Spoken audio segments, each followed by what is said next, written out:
From JBS Studios in Greater New York, this is the JBS News Update with Teisha Bader. I'm Teisha Bader with the JBS News Update for Wednesday, June the 3rd, 2020. Jewish organizations have expressed their outrage over the murder of George Floyd and have responded to the aftermath, including the American Jewish Committee, who said they continue to mourn the harrowing act of murder, calling Floyd the latest victim of a chronic and insidious affliction. Writing also, we condemn the wanton acts of vandalism and violence committed by a small minority of those taking to the streets in protest across America. Acts, they said, that dishonor the memory of George Floyd, adding what must not be obscured by the lawless behavior of some on our streets is the larger context, the unfinished journey of America's progress toward racial equality. We will have more on the peaceful protests and those disrupting them with violence from JBS President Mark Golub after this newscast tonight. Results from a new survey were released today on how Israelis feel about Israel possibly annexing parts of the West Bank, something Israeli Prime Minister Benjamin Netanyahu hopes to bring to a vote as early as next month.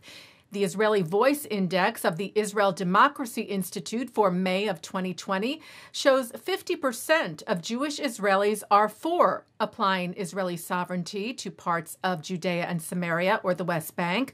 About half saying that should happen only with the support of the United States. 1/3 of those asked were against annexation entirely, and over half, 58%, believe that such a move will cause a wave of terror from the Palestinians.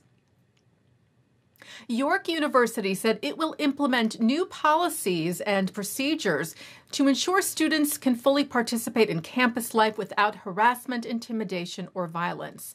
This after an external review of an incident last year of violent protests by anti-Israel activists targeting a pro-Israel program at the Canadian school, which was being presented by members of the IDF, speaking to students about their experiences.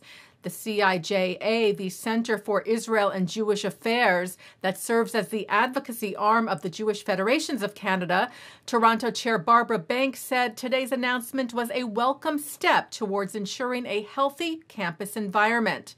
She said CIJA firmly believes in the right to free expression and the exchange of ideas, but there is absolutely no place for the kind of intimidation and violence our community witnessed last November.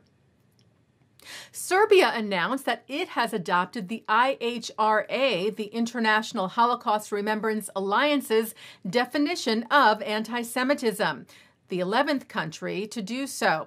The World Jewish Congress tweeted about the move today, calling it an important step in implementing the fight against anti-Semitism on all levels.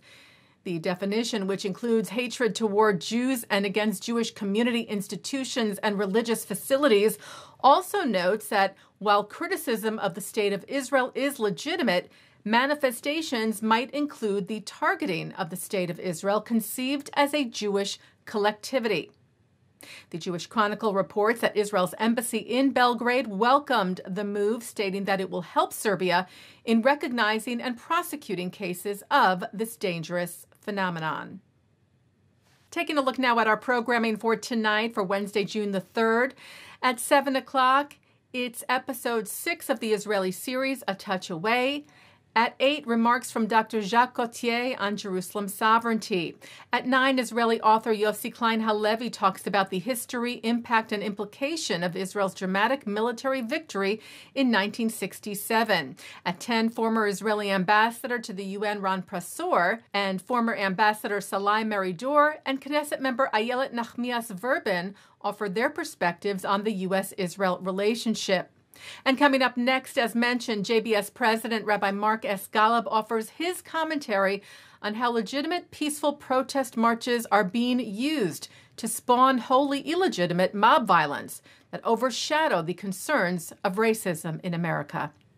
And that's the JBS News Update for Wednesday, June the 3rd, 2020. I'm Teisha Bader. Stay healthy. Stay well.